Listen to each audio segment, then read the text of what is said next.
It's a happy day.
Oh, we're about ready to get this thing started.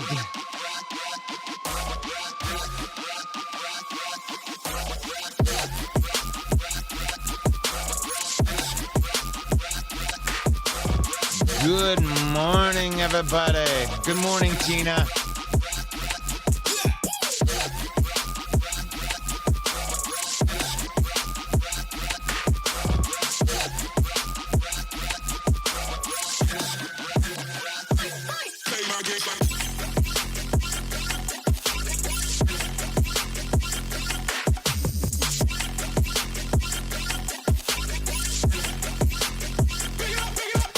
Yeah.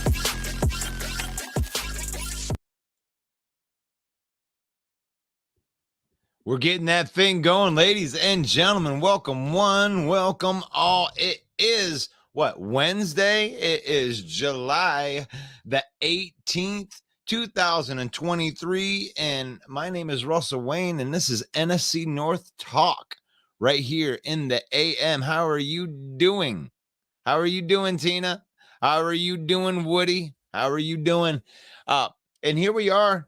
We're in the lull of this off season, and we still have some people that just want to talk that football, because here on this network, the Main Event 365, we don't care about baseball. We don't care about basketball. We just want to talk about football 24/7. London Bridge says one pride. Thank you for enjoying this program, enjoying this right here. We're broadcasting live into the Detroit Lion News. We are broadcasting live into the Detroit Lions villain squad. And really, right now, if we could take that time, if you haven't already, could you please go and follow and like, share this content, because it helps us get out there, helps get engaged to other avid football fans just like you that are on here. So if you're a Lions fan, the Detroit Lions villain squad, Halas Hall Report, Mike the Bear fan. If you're a Bear fan, I know Woody is in the comments right there. They do a show each and every Wednesday for the Bear fans, and Bill the Packer fan. Obviously, if you're a Packer head, you want to go follow Bill the Packer fan if that's what you are doing. But during this part of the off season, what we like to do is we like to talk about the entire NFC North, because this is the lull of the off season. So when we get into the regular part of the season, we are going to dedicate a day to each and every one of the teams. Tuesdays will be the Minnesota Vikings. Wednesday, obviously, like I said, is the Halas Hall Report. Thursdays, we're going to be doing our own Lions show on the Detroit Lions Villain Squad. And then Fridays, we will have the Packer coverage, and that is in the morning and in the evening on each one of those days. So I hope that you guys are enjoying your off season so far.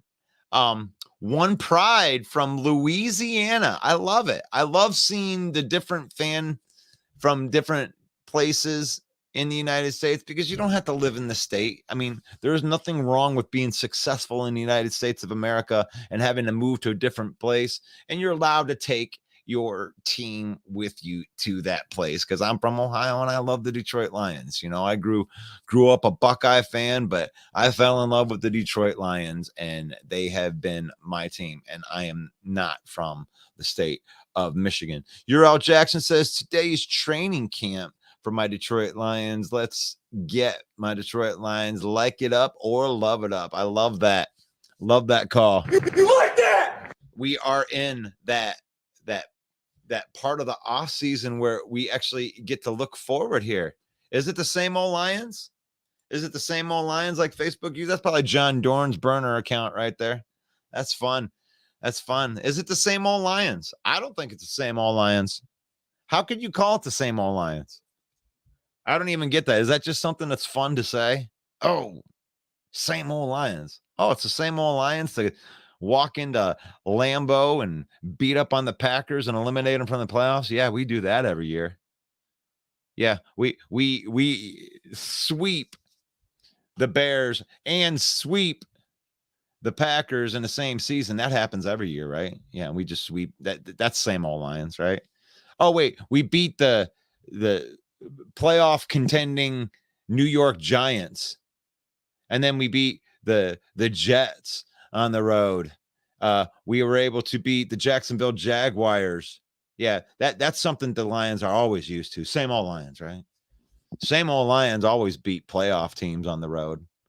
That's fun. I mean, I don't get where you say that. I mean, if you say same old Lions, I'll take the same old Lions. We can do that every year. We can go 5-1 in the division every year. That's fine. That'll be same old Lions. That'll be fun. I like that. I like that. You like that? Sorry, I spent so much time on that one. Bears don't even have a show. The Bears do have a show. They do.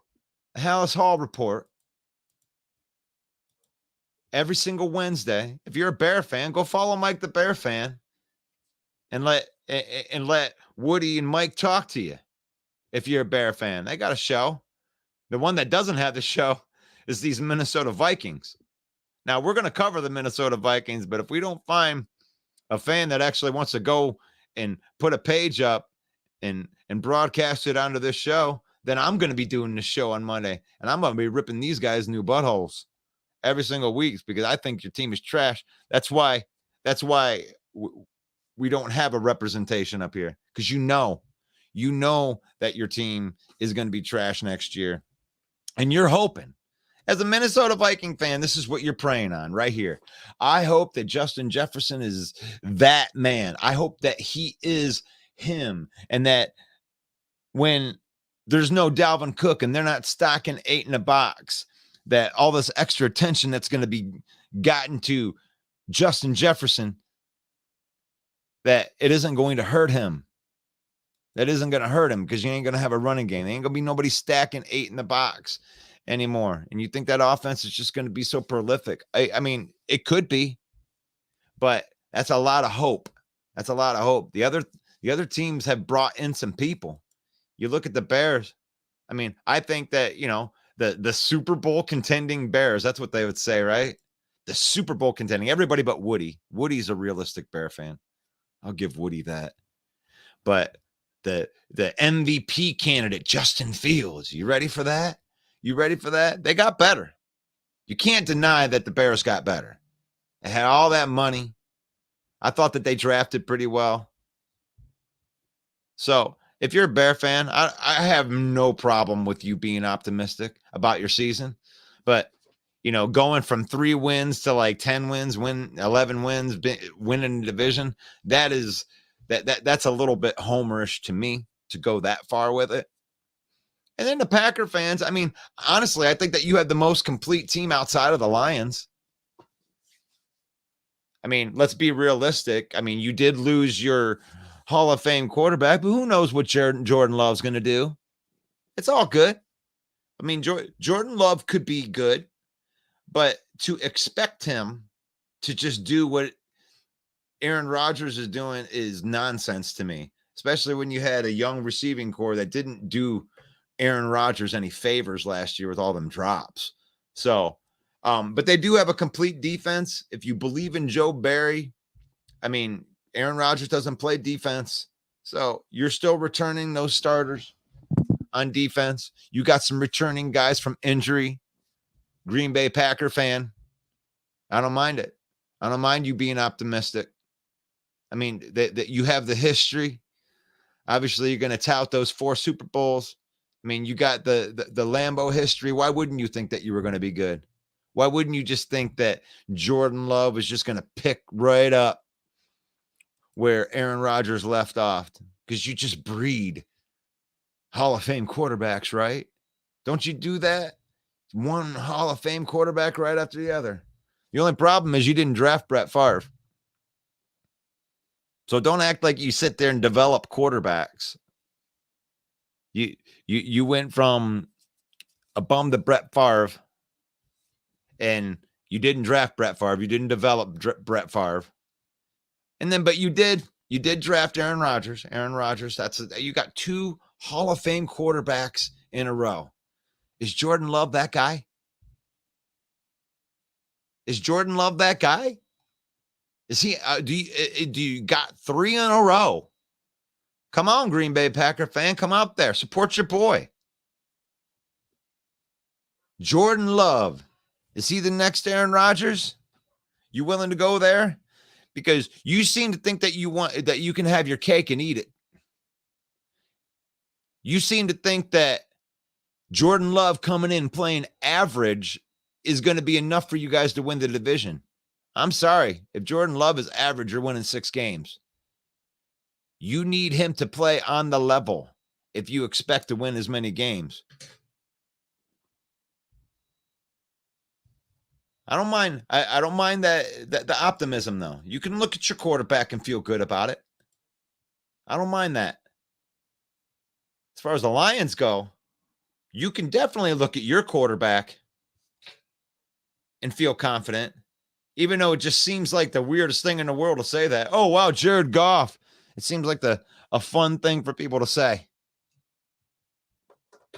Like, oh, well, Goff had a bad year in 2019, so he must be awful now because, Jared Goff, he's just a turnover machine. And I've heard some of these things, and What have you done for me lately? And what he has done for us lately as a Detroit Lion fan, Jared Goff has played out of his mind. And the only criticism I can get from the other fan bases on Jared Goff is, oh, he's just not going to do it again. He has never done it twice in a row. The guy's had 1 year that was a bad year. And all of his years were better than any year Justin Fields played. So Jared Goff is arguably the best quarterback in this division, because you ain't even going to try to compare Justin Fields to him. You're comparing the hope of Justin Fields with Jared Goff, but Jared Goff is a much better quarterback than Justin Fields. He's a much more proven quarterback than Jordan Love. So you can take those two and throw them right off. The only question would be Kirk Cousins.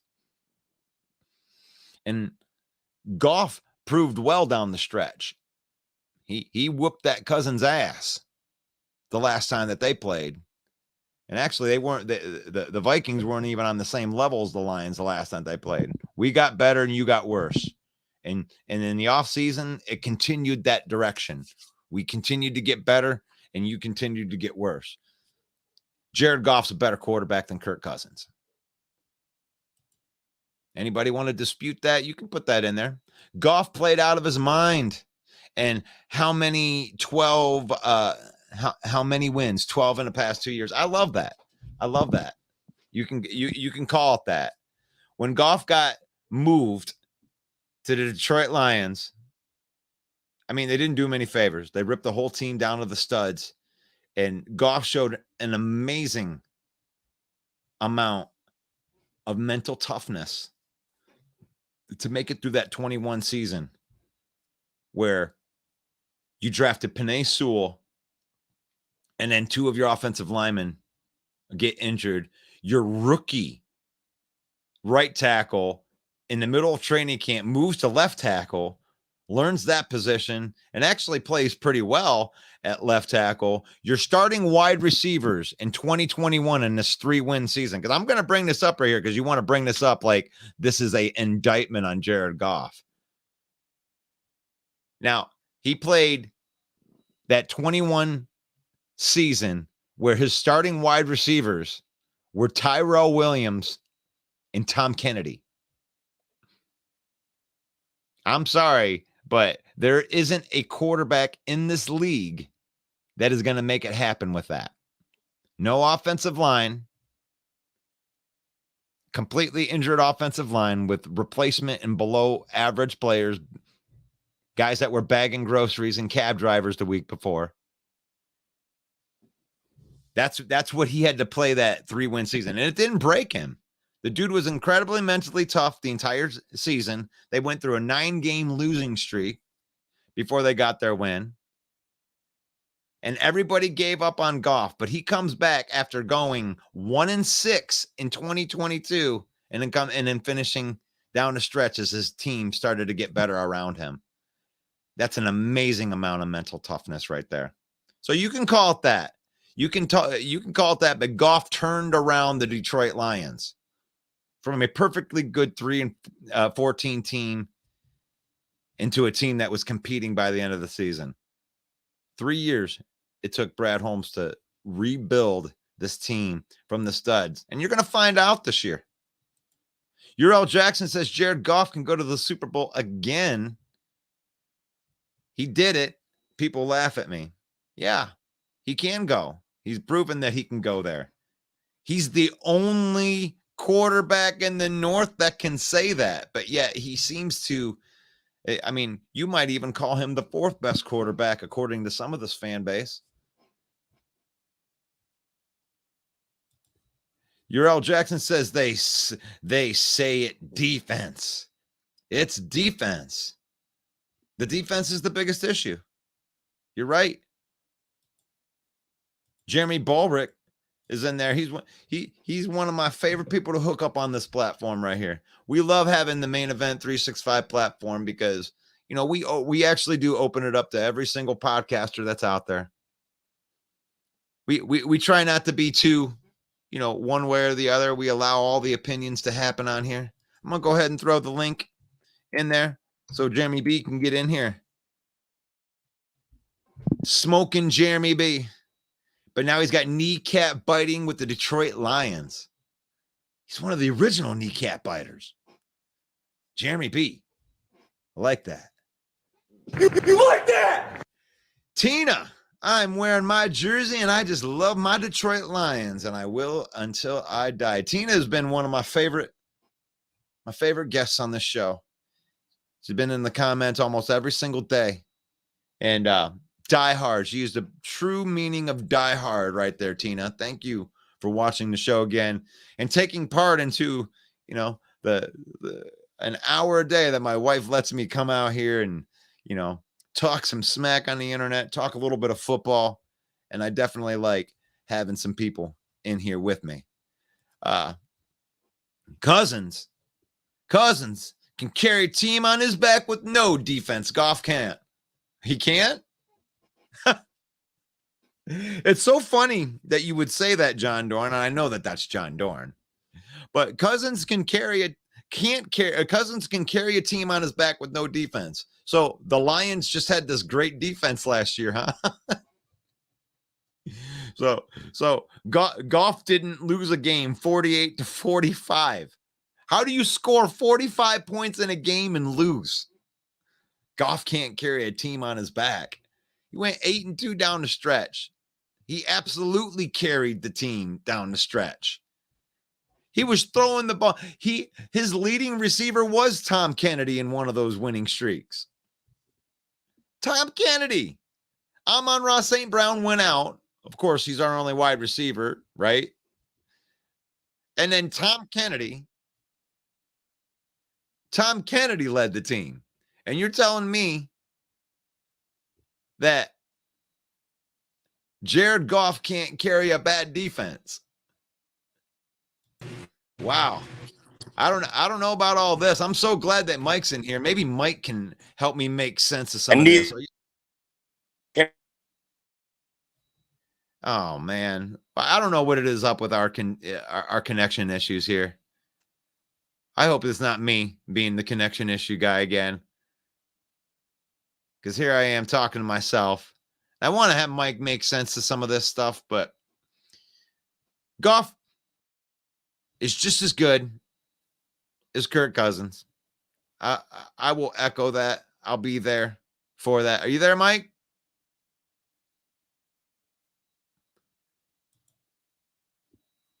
All right. So we're going to add Jeremy B to the. What's up, fellas? All right. Well, Jeremy B's got some good audio right there. I don't get it. All these people love to come onto the show, and they're out in the middle of the boondocks in Egypt, and they expect my shoddy internet just to be able to handle it all, right? Right. Yeah. Oh man. So Some days are worse than others. So one funky Lions fan says, keep them fingers crossed. Goff gets lucky again this year, and the defense continues to drop interceptions for him. Okay. So let's see. All right. I hear main event money. Well, I hear a lawnmower. I don't know if I hear main event Mike. Look, every neighbor that I have decided to mow at the same time. Ain't that great? It's like a Stephen King movie over here at my house, and all I want to do is talk about the Detroit Lions. All I want to do is talk about how bad the Vikings are. But yeah, yet, the guy that says Sutton and Mosley's of the lawnmower men here. Yeah, and the guy that says Sutton and Mosley's garbage, that's definitely John Looks Dorn. like I'm going to have to go stand in the sun so I can rip these teams a new ass. Oh, wait, it's not Monday night, is it? No, it's not Monday night, but feel free to rip these teams a new ass. It's just John Dorn in the comments right here, just ripping on our whole team. But Mike, I'm convinced that one Funky Lions fan is also John Dorn. okay, you think John's coming in with the double burner account? One Funky Lions fan. Funky Lions fan comment was, can you that back up? Tell me if this doesn't sound like subterfuge.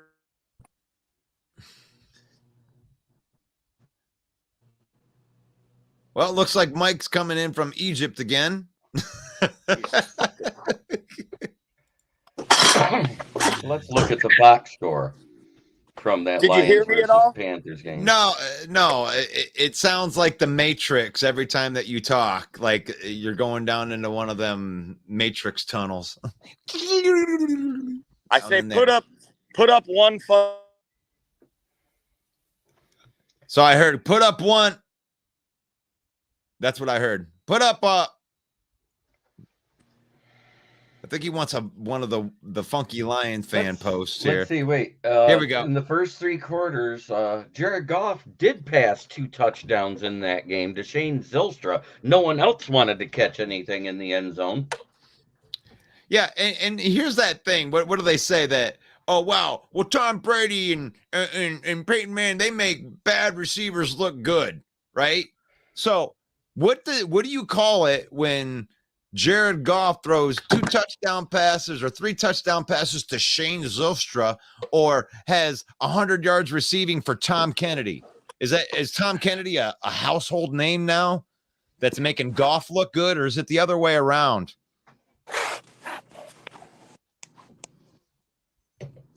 Suppose you can hear me fine now. Yes, absolutely. It's great. I know you just wanted to sit in the sun and talk Lions, but the lawnmower men didn't want to let you. Smoke, and I wanted to just really rip into these other teams, but it's not to be. Well, I'll let you go. I'll give you Mike. There, I'll give you the stage right there. Go ahead, and you know what? I'll even help you out right here, Mike. Just so to give you a little bit of motivation. You ready? There you go. Ready? Go. Go. Best wide receiver in the league. Can't win a Super Bowl by himself. Oh, why not? Only reliable target that We could Cousins has. do rapid fire like this, Russ. All right, let me see if I got enough stuff in here. How about here? The sun god is always shining on you, my son. You know what he's doing there? Jared Goff, I got you. No, I got this one. You ready for this one? Yeah. I don't care if you got one ass cheek and 3 toes. You've had enough of that shit. Rapid fire. I still love this one. This one is a Mike inspired one. Well, because fuck your kneecaps. Look, man. The team built for the long haul. I like this picture because it does take a lot of people to be on the same page, and we can spend some time on this right here if we don't want to rip people. But I like this That's picture. Jeremy Ballright. Who's the guy all the way to the right? Is that Chris Spielman? That is Chris Spielman, and we lost Jeremy. He might be back in. I don't know if he got kicked out, but let's see in here. There you go. That's a I like that one. wham, pow, bang. Do you have people in here talking about football on July 19th? We do. We got 23 people online right now. That it fluctuates between 23 and 50 people at all times. And it blows my mind. It humbles me to even think that I am not just talking to myself. You and I would be doing this anyway, Russ. There he is. Yep. There's Jeremy. Hello, guys. Just getting logged into the right account so I can share it. Oh, yeah. And where are you going to be sharing this, Jeremy Ballrick? I am going to be sharing it to my podcast page on YouTube. Kneecap biting with the Detroit Lions. Thank you for saying it. And I mean, our fan base is incredibly smart, but they're not mind readers. They're done. There it is. So we are actually broadcasting into 9 different places right now, and that's actually pretty cool right there. Wait a minute. I saw a picture of Dan Campbell. You know what I got to say? The guy with Matt LaFluke's number. 3 and 1. How about that? You like that? You like that one?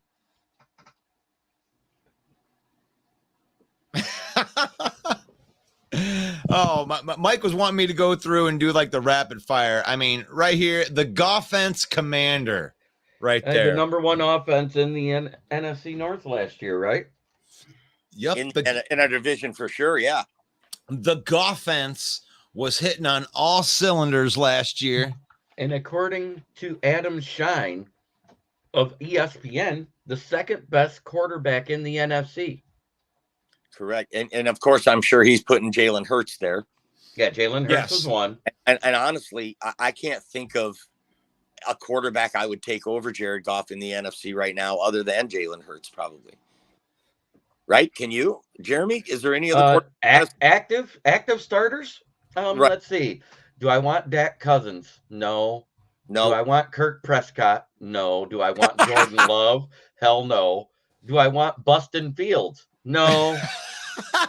Kyler Murray. Do I want Brock Purdy? No, not really. Matt Stafford. Matt Stafford, we had him. We couldn't win with him. Why have him back? Would you take him over Goff is the question. Ooh, there we go. No, you would not. No, well, let's throw that one out there because that would one I take to me. Kyler Murray? Fuck no. I want to throw that. I went TV MA. I want. That's all right. This PG-13, you can drop a couple. Unproven, no. Would I take Sam Darnold? Would I take Baker Mayfield? Nope. Well, would I take Derek Carr? Why would I want the same quarterback? No. We were good with Goff. We don't need to do a lateral shift. You're looking for better, correct? No, we want worse, Jeremy. We want to go backwards like we have for the last 30 freaking years. What do you think? Yes, I want that. I want to know. Really, the question that I want to know I want from Daniel Jones. No. Am I not being Tell him heard? the question you want to know, Russ. Spit it out. I'm trying to get it out there. But you have control of the mute button, my friend. I'm trying to be respectful and let people finish their take here. Now, the question that I wanted to go on way back about 35 persons ago is Matt Stafford versus Jared Goff. Would you take Matt Stafford right now in this offense straight up for Jared Goff? Question is, what NFC quarterback would you take ahead of Jared Goff? That's the question. Matt Stafford be damned, or Kyler Murray, or whoever you pick. I think Jalen Hurts is the only guy I might trade Jared Goff for in the NFC. So Jeremy, that was the original question. Is there anyone in the NFC you would trade for other than Jalen Hurts, or would you trade for Jalen Hurts for Jared Goff? Why would we trade for Jalen Hurts when we might have him on the roster already? Right. So you think, and a taller version of him. You think Jared Goff's the best quarterback in the NFC? For what we got going, yes, because the offensive coordinator stayed here to be with Goff. There's a reason for that. Ken Doby says, "Oh, it's my morning dose of delusional Lions fans." Good morning, dose of Bears fans coming in back at us. You guys haven't won. Well, we can be delusional Bear fans here for a second. Justin Fields is going to be the MVP, right? He's going to win the NFC North this year. Is that better for you, Ken? Oh, man, this defense is really a lot better without Roquan Smith. One Lions fan actually echoes my statement there. I'll take Goff over any current NFC for this specific team. I wouldn't even take Hurts. Again, that's for this specific team. Talk to me when Ben Johnson leaves. There. Because the combination of Ben Johnson and Jared Goff is palpable. You can see it. Prescott over Goff. When? When? If he doesn't have everything right, he can't win either. And even when he has everything right, he can't win in the playoffs. LOL, Mike thinks that Jared Goff is the best QB in the NFC. Well, LOL, Ken Doby thinks that Justin Fields is the best quarterback in the NFC. Well, Well, LOL. but they're banking on the potential that's he all has about. to be the best in the NFC. I mean, the Jared Goff is actually can say that he was a top 7 quarterback last year in the NFL. Period. I mean, he can say it. The stats back it Nobody up. says, no, I don't about Fields. No. Well, we definitely don't think that Goff is the best quarterback in the NFC. He may be the quarterback with the best opportunity in the NFC, but I don't think he's the best quarterback. But it's a great position to be in around this great offensive line. Prescott over Goff. Okay. We love running quarterbacks. What do you have there? I mean, Prescott, you want to talk about an overrated dude. I mean, every year he's rated playoff wins in his entire career so far. And isn't he rated as a top 3 quarterback like literally every single year and never measures up to it? He only played in 12 games and led the league in interceptions. Yep. That's ridiculous to say Prescott over Goff. I'm sorry, Facebook user. Thank you for the comment, but I just can't agree with that one. I mean, that's as flimsy as Dak's ankle. All right, so here we go with the question that I asked. Sorry, love Goff, but I'm taking Stafford any day. Stafford is one final injury away from a retirement home. I mean, you're entitled to that opinion right there, but I mean, Goff is a younger. He's a capable quarterback. Even if you wanted to put him in the same category, which No, I mean, they're not. Stafford's more of a gunslinger, whereas Jared Goff is a smarter. Yeah, I mean, Goff is a distributor where Stafford is a thrower. What are Dak's win numbers? That's what matters. Everybody wants to put wins on a quarterback when they're not winning, but when a quarterback wins and gets to the playoffs and loses, they don't want to go. Yeah, because you want to put yourself over the edge when it comes to that. And FYI, I don't like Goff, never have. Okay, well, that's obvious when you're trashing him. So, I mean, it's not I got your information loud and clear, one Funky Lions fan. We definitely understand that you don't like Goff. I appreciate him being here, though. Oh, I love one Funky Lions fan. One Funky Lions fan has been here every single day, and that's what diehards are like.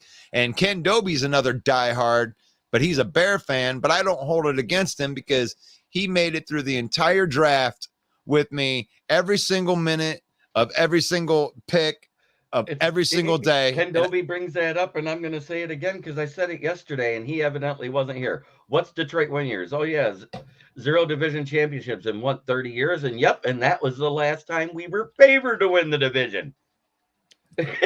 Yeah, Fields has the potential to step up this season, and yes, D is improved over the last year's version. Yeah, I mean, I can tout what I think Brian Poles has done. I think that he's done a pretty good job since he's been there to bring talent in, but you don't have anybody to coach that talent, Ken. I mean, I don't even think anybody outside of your own fan base even knows who you're. Eberflus? I think that nobody outside your own fan base, like proving my point, Jeremy Ballrick, nobody outside your own fan base knows who your head coach is. So who the hell's going to coach all of these guys, right? Let's see what else Ken's got in here. I'll take Cousins, the best in the North right now. And that's fair. That is, I can't argue. I can't argue with that. The guy won the division. He beat Kirk Cousins beat Jared Goff in a head-to-head comp, head-to-head, and they won the division. So you can argue. We split with them, so that makes them equal. They won more games than we did. They win. So, like, not in the division, they didn't. They went 4-2 in the division. We went 5-1. So, I mean, see, now you sound like a Lion homer right there. I am a Lion homer. Yep. I admit it. So, well, I can't be a homer on this show. I'm not allowed because they'll fire me, and I can't be a homer on the show. And Yes, you can. but when it comes to, but I can give them the argument. I can give the argument to a Kirk Cousins supporter because they won the division and they won a head-to-head. Now, yeah, we were better I in can't the be division. a Cousins supporter. I don't want to be his jockstrap. I couldn't help it. You like that? I am trying right here, and it's like, oh gosh, maybe I should just give up. I'm so sick. I lost like 5 viewers right there trying to support the Minnesota Vikings. So we'll just go back to these Goff is guys the best are quarterback in the trash. And Kirk Cousins wouldn't be anything without this guy right here. It must be nice to have a guy that you can just chuck the ball up to. And you did win a lot of close games last year, so maybe it is a little bit of fool's gold there. So let's see. What else do we got in here? I love that you're in there, Ken. It's good to see you. I'll throw the link in there if anybody wants to come in and talk live. We're just having some fun in here. I wanted to let me get this thing up here for there we go. There we go. You know what I'm going to do? I'm going to say that this broadcast right here is brought to you by the 99. That is Mike Abraham's band that they wrote an awesome album that you can listen to for absolutely free. And I posted the link to that. Go listen to Mike Abraham rock out with his band, the 99, in the comments. And you can download his whole album for free. So we don't try to sell you crap on here. We try to steer you into some good music, some good football talk. Oh, my God. Oh, there's Ken Dobie. Ken Dobie's going to set us straight. Ken, how you doing? Morning. I was just having fun talking about Bustin Fields. How's retired life? And I don't Ken? call him Bust because he's going to be a bust. It's, I call him Bust because I still don't think you did enough on the old line. Okay, well you can think that all you want. I mean, you haven't seen a snap yet, but you can think it without looking at what was drafted and signed. I and then know. when the I'm just being an season asshole. starts, we can make an omelet with all the egg dripping off your face. That's good. That's good. Good luck with No, but Kirk Cousins right now, hands down, is the best quarterback in the division. I hate to say it, but you look at the guy's career, you look at the numbers he puts up, you look at what he's done everywhere he's gone, which is only 2 places, being that. I'll say Washington 2 places and and failed in the Minnesota. playoffs every time. But he's much better than Jared Goff in total. I disagree. Goff went to a Super Bowl, choked, and then was terrible ever since. He's had 1 good year in Detroit. Let's not anoint him. 3 drop touchdown It's passes like, in look, that it's Super like Bowl. if Justin Fields comes out and balls this year. Let's say he has let's say he throws 3,700 yards. Has a TD to interception ratio of 40 TD to 1 interception, something like that, or 5 to 1 or something. That's like a Bears fan coming out here and say, "Oh, he should be." Did he's somebody the best in the translate league." Goff's he had brain one in good his head season. then with his athletic ability? Because he hasn't shown he can read a defense. Well, you obviously didn't watch him in college at all, but that's okay. We'll let. I'm that not talking about college. I'm not a talking big about in college the guy NFL. either. I'm not a big college guy either. But he, last year wasn't that he didn't read defenses, that he had zero confidence in his wide receiving core. That may be, but it was he'd look at his one receiver, then put his head down and run. If he Because wasn't he open. had zero confidence in his receiving core. That's fair. That's I mean, come on. I mean, yeah, he ran because he had zero confidence. I saw times where it's like, all right, pull the trigger. And you have the it's ball. sad because But then your instead of O-line making the actually pass- did decent But in hold, pass hold on, protection. Jeremy, hold on. But then instead of making the pass, he wouldn't make the pass. He would tuck it and run because he didn't have the confidence in his receiving core. And Woody, good to see you, brother. It's been a minute. He'll tell you the same thing because he watched every game just like I did. Every single one. Every painful one, right? So now Well- it's like a 2-on-2. Is this a tag team match right here? I'm actually looking up some numbers right now. I'm gonna pull up some numbers between I want to see how close this Goff and Cousins thing is. So you guys go ahead, keep talking about the idea here with like Justin Fields. I want to hear what Woody's got to say about Justin Fields too. Well, like I said, we built pieces around him. I like the pieces on the offensive line that we got. Drafting, like I said, Nate Davis, getting rid of shithead Mustafa, moving Cody Whitehair to the center. Oh, I like that. And like I said, the most important is Cody Whitehair moving back to center, and Tevin Jenkins has got to get his head out of his ass this year.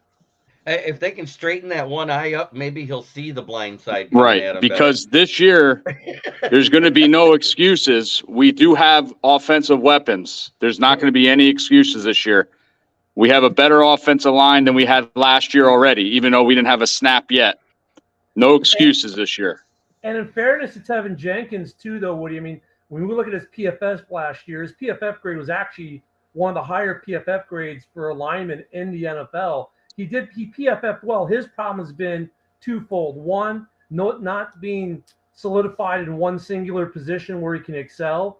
And two, he's had some minor injuries since that rookie year, which of course was a major, but he has battled some minor nicks and dings, if you will. But when he's solid in one position, which the Bears look like if they can be healthy, he will be set. I think he'll be what Woody wants him to be, is what I'm trying to say. And they also said Larry Borum's having a good off season too. So yeah, no excuses. Good rotational guy. So I just brought up, and this is what I found, what I really wanted to find with the Kirk Cousins and Jared Goff right here. And when you look at them, they're so brutally similar that it's kind of ridiculous. You got Goff that throws at 65.1% of completed for his, or no, wait, 64% for his career, 66% for Cousins' career.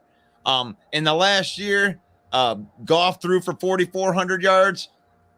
Cousins threw for 4,500 yards. Goff had 29 TDs. Kirk Cousins had 29 TDs. Hey, Russ. Kirk had. Do me a favor, not to interrupt you, Russell, but how many 4,000-yard seasons does Jared Goff have? If I had to Three, guess, if I'd say remember. I would say 4. I would say 4. I think 3.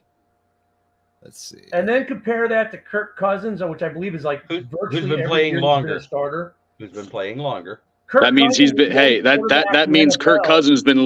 That means Kirk Cousins has been losing the game more. Kirk Cousins, it's funny. There's a meme out there that's been floating for weeks. It shows 4,000-yard quarterbacks, right, per team. Of course, the Bears have a big goose egg. But Kirk Cousins is on that list twice, as a Redskin and as a Viking. I mean, Kirk overall, career-wise, I will say is better than Jared Goff. Jared Goff got a great one season with the Rams, and that was it. And then last year was pretty good. It was a nice rebound year for him, but.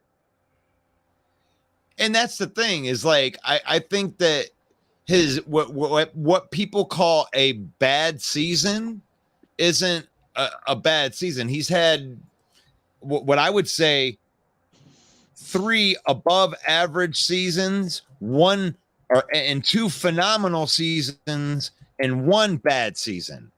I mean, people call these bad seasons, and I think that a lot of this was portrayed in the media by Sean McVay because he was getting blamed for certain things, and he threw Goff underneath of the bus when it comes with this stuff. You trade Goff away for Stafford, and the very next year win a Super Bowl.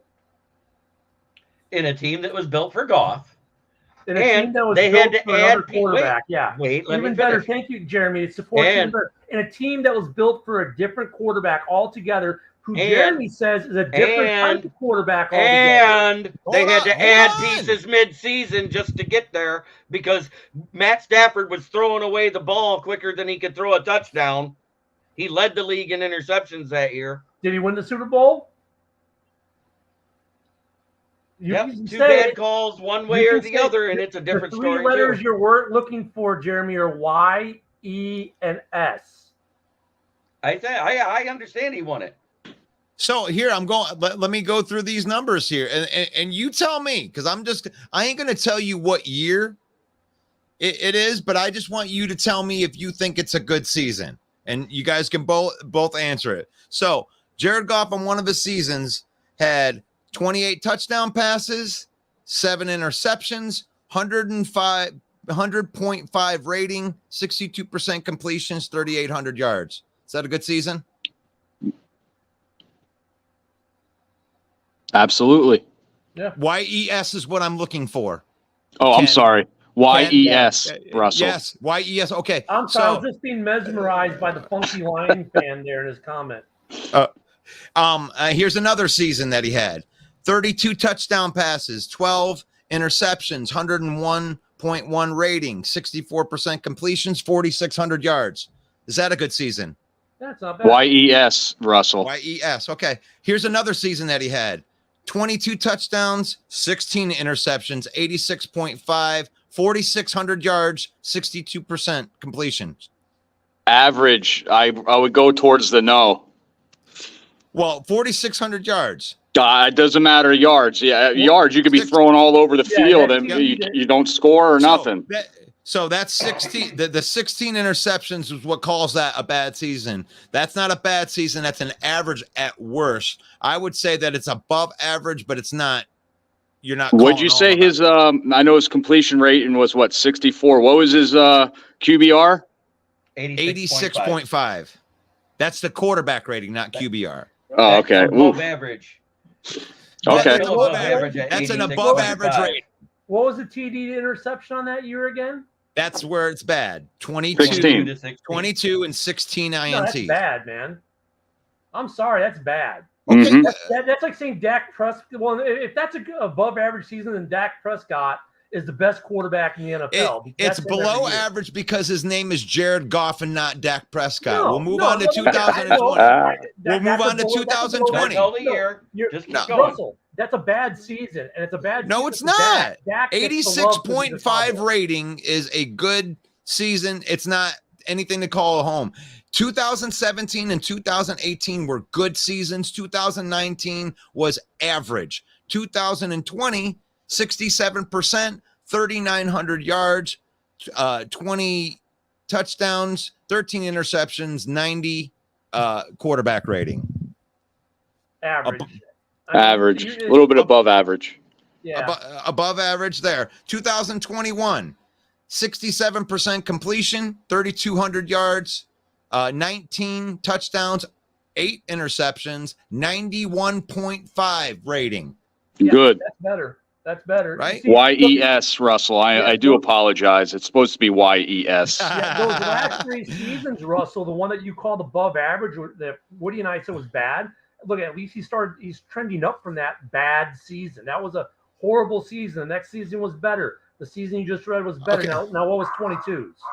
That's Oh, what was probably well, better. that's the best season. 438 Actually, yards. I didn't even say that one, but I'll give you the 22 season was 65% completion.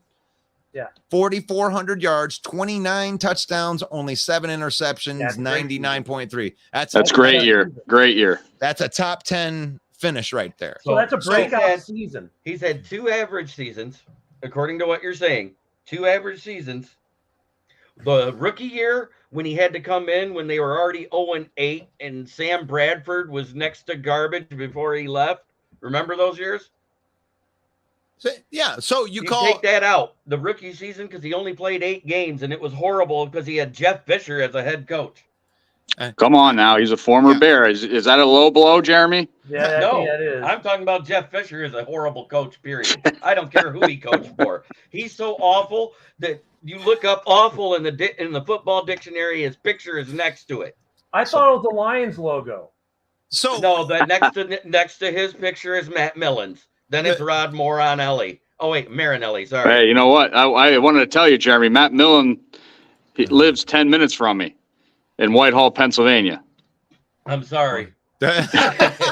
Property values dropped when he moved there. Like that. Oh man. Well, the point to my exercise right there, I think was well taken because you kind of lay it out there. I think that you could argue that he had one bad season because we could kind of go back and forth to call it average. I wanted to call average, but I want to say it's a bad season. So by your standards, he's only had one bad season, 2 if you count his rookie year. And I'll even give it 2. But out of an entire career where you can look that he's actually been pretty consistent. 99.3, 91.5, 86.5, which is your bad season that you were talking about, 101.1, 100.5, 92.8. This guy's for his career. That to me shows consistency. That to me shows that he's been out that abomination when Jeff Fisher was coaching him. He would well, have a 95 average right now. Well, because that was a 63.2. If Sure. you took out the rookie year. I'm just saying. I mean, but you can go through Kirk Cousins' career and do the exact same thing. I think that honestly, when I look at these 2 quarterbacks, not just in the NFC North, but in the entire NFL, they're both of them are underrated.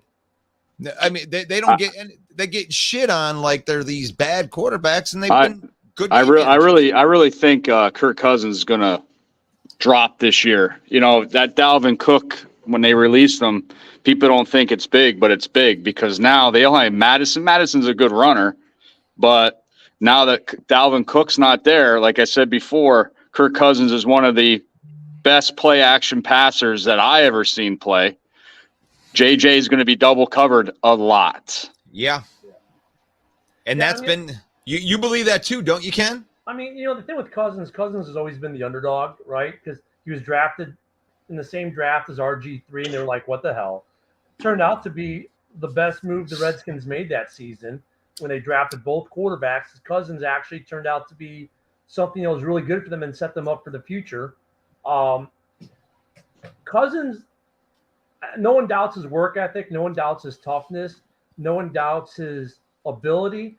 But the problem he has is he's always been saddled with a team that just isn't quite there. Like offensively last year, they were good.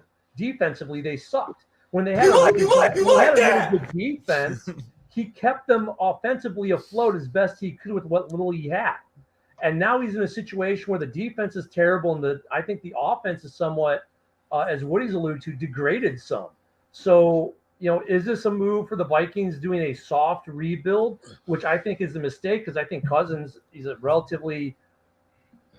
got years left, put that way. You could get even 5, 6, 7 years out of him if you want. Good, solid years. But are they trying to make a move now? It almost seems to me like Minnesota wants him to fail, which is, I think, a mistake on Minnesota's part. I think if he's gone from Minnesota this year, he's going to go to another team and he'll have success wherever he goes. So give me your what would you do if you're Kwesi and you're not a moron? What would you do to fix this team? Defense. Mm-hmm. I mean, would you give? Cousins? I don't know if you guys watch that quarterback show on Netflix. I started watching it yesterday, and man, Cousins. You know, we talk about how much Justin Field gets hit in a game, aka also why he ran so much last year. But man, you know, Cousins gets beat. I mean, that man takes a beating every game, and he's so resilient. He plays through it. He pushes through. He needs an offensive line. I mean, it's unbelievable what he's able to do with what he's got. And I think Kwesi is trying to shed as much money as he can. And look, Kirk's been worth the $20 million or so a year they've been paying him. He's been worth every penny of that contract. I think Kwesi is just trying to move off from him, get some young guy. Because look, you can say what you want to say, Jeremy, about Justin Fields, but he creates a huge buzz for the Bears. And he creates a huge buzz for the NFL because of the type of year he had with the running and the flash and all that. Well, Minnesota kind of wants that, and he's cheap, right? Fields is cheap. Fields is the cheapest quarterback in the division right now, right? So, I mean, for the time being. I think, for the time being, but I think Kwesi sees that, and if he's going to do a soft rebuild, I think that he's going to move on from Cousins, and he's not that he won't say I'm setting my team up for failure, but he's like, look, I have enough young guys like Jefferson where I could do a good soft reset and draft me a stud young, new franchise quarterback and be okay. But he's gambling a lot. He's gambling a lot. So you would keep Cousins Yes. and kind of build around him. How about you, Jeremy B? What if you're not a complete tool moron in the way that you set your franchise up like Quezzy is, and you could rebuild this franchise right? What would you do with Minnesota Vikings? Well, I would continue to get rid of the bloated contracts on defense and continue to build that defense, because the offense, all they're missing is Cook. Think about it. Cook in short yardage situations versus Madison, he can do more.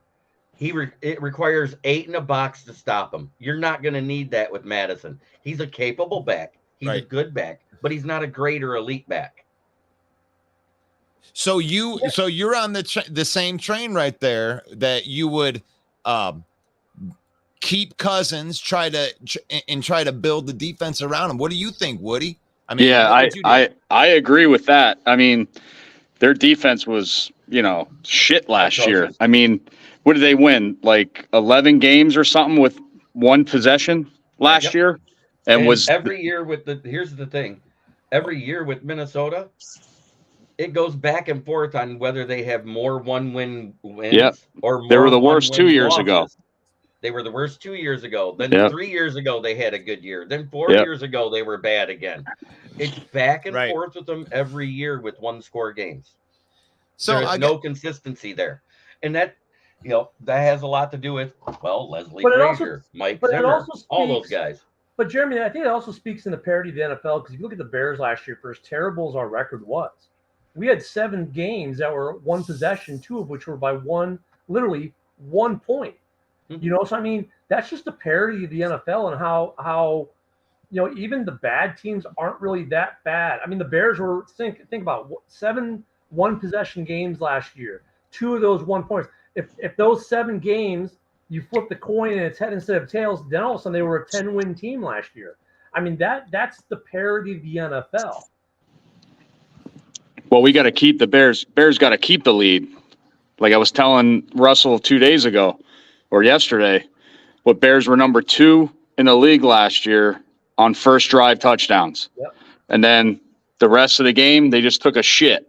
So got to keep that up and score in the third quarter. Shit. I mean, our division is almost like a shootout division, because the way Minnesota is set up last year in a way was to win by shootout, and that's basically what they did until they hit the playoffs. And that's the Giants game can be talked about ad nauseum. I think a lot of that game though was Kurt was just so damn beat up, and that defense was so pathetically beat up by the end. Kurt could have played the game of his life, and they probably would have lost that game. But every team in the division, to include the Lions to a degree, are set up more for a shootout than a defensive game. I mean, I know you guys, Lions fans, like to think that your defense is really good. And I even said, Woody will tell you, I said on our show last year, the Lions defense has been improving. It's actually pretty good D. You guys might, and Green Bay has a pretty good D, but all our teams are set up for the shootout. I think Minnesota finishes in the cellar. That's my opinion about this year. And even though Green Bay lost Aaron Rodgers, I think it's going to be a shootout with that record between Bears and Packers. Yep. Even though, all the new faces that we got, veterans and stuff, Packers are getting a lot of defensive players back that were injured. Yeah. And, they got one of the best cornerbacks too. Probably the best cornerback in the division is Alexander. So I think it's going to be a shootout. Detroit wins the division, and Bears and Packers shoot it out for second. Well, I like all that right there. I wanted to finish the touch off, because you guys went to the spot of keeping Cousins. I'm on the other side of that fence right there, because I believe that when you have a wide receiver like Justin Jefferson, you don't let him get out, and you have TJ Hawkinson, I would re-sign both of those 2 guys and then draft their quarterback of the future and get a quarterback on a rookie deal. And I don't think their team is going to move forward until they do that. I don't think you can build around a 30. I don't even know 35-year-old. I don't even know how Well, old he the is. problem they had, But, Russ, is how um, much money they're in the hole, and how I mean, It's Quincy cap had to hell. cut. They're living in the cap hell. No, the Yeah. Flames are burning up. All their good guys have to leave. This is the definition of cap hell, by the way, guys. Like if you're a Viking fan, you go, "Oh, we didn't do cap hell. Look what we did. We got underneath the cap." That's the result of cap hell. That's why you're in it. That's why you have to get rid of your players, because you are in hell, in cap hell. Last So- year, who was in cap hell? We like that. Last year, who was in cap hell in the division other than the Lions? Whoa, the Lions have been in cap hell for a couple years, and this was the A first couple year that decades. they were. Get it right, because prior to the CBA changing in 2008, NFL coaches' salaries, they used to count against the cap. So you had all those coaches that were a revolving door during the Millen era that we were still paying for up until like Right. 2016. Well, what the Vikings just did, it reminds me of what the Lions did in 2014 when they restructured Sue and all the guys that got a little bit of extra money. They brought in Golden Tate, Reggie Bush, and all these guys. They were able. You got 1 year to do that. You got 1 year to push your chips in and feel it. And they went in. They lost in the Dallas game, and then the next year, I remember Lion fan being like, "Yeah, man, we're ready to go there again." And it's like, they're on the other side. They're starting to slide onto this other side of the cap hell. They can't keep these 3 high contracts and get better at the same time. So it had to be reset. And until 2021 came in, and they were 60 million under dead cap. We had to build our roster with just like you guys did last year, Ken Doby, where you had to go way behind the 8 ball with all of the cap and all the cuts and everything like that. And you just had to work with UDFAs and however you could fill your roster up. I mean, you're not going to compete like that. But when you get to the other side of that, and then finally you get into a 2023 season where you can go get a Chauncey Gardner, you can go get a couple nice pieces that you can just add to the team, you're competing.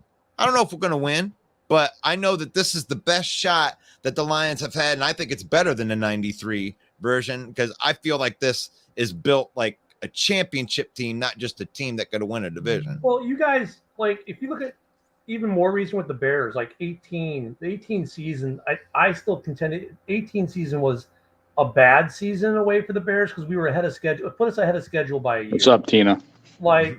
18, but 18 shouldn't have happened. It happened, but it shouldn't have. I said we were a year ahead of schedule, and because we got ahead of schedule, we spent some stupid money coming into 19, and then Matt Nagy really happened, right? He was good in 18, but 19 and 20 was a terrible coach, and that put us in a bind coming into 21, and then 22, and so what you saw what happened, starting in 21 and 22, 21 the old regime got smart.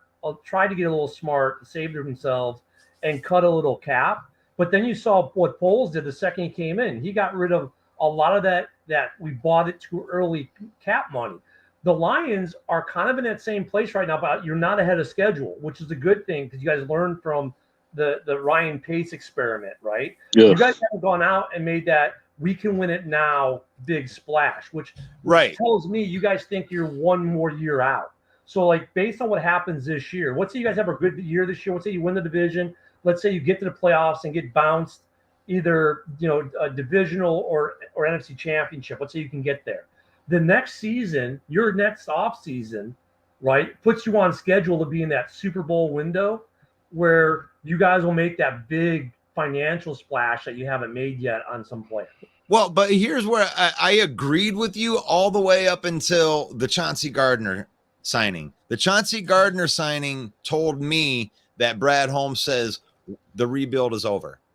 We are going to go get an impact player. And I think that this is going to be his MO going forward. Now that we have the base of the team all set with rookie contracts, first, second, third year players. Now he's splashing in these 1 year deal guys that are coming in to win a title. Chauncey Gardner was the over the edge one.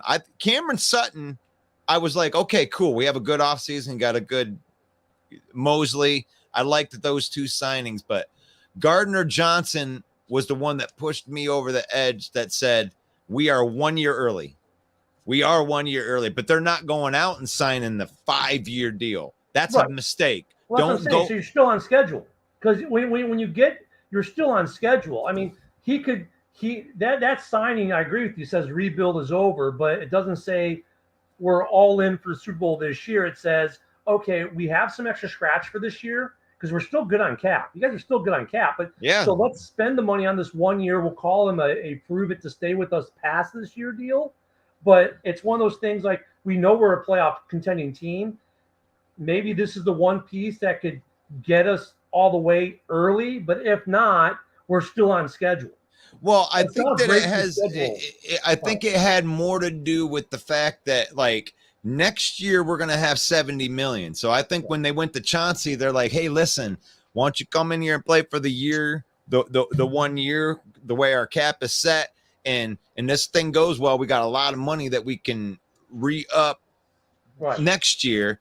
And that's how we're going to re-sign Amon-Ra St. Brown. That's how we're going to re-sign Jonah Jackson, because Holmes is a genius when it comes to this cap. I can see how he not only is he setting it up for the now, but this is a 5-year deal right now. We're just at the first of the window that starts. That's where I believe, because Hendon Hooker is another piece of that, but that's like next year's piece, because when that 30 million leaves the Lions, and then you have a quarterback for 2 or 3 years for $1.50, then you got another window of contention. And he's a pretty good insurance policy for Jared Goff too. I mean, Hendon Hooker was actually one of your best picks of the draft, and he's a really good insurance policy that you don't have to red shirt.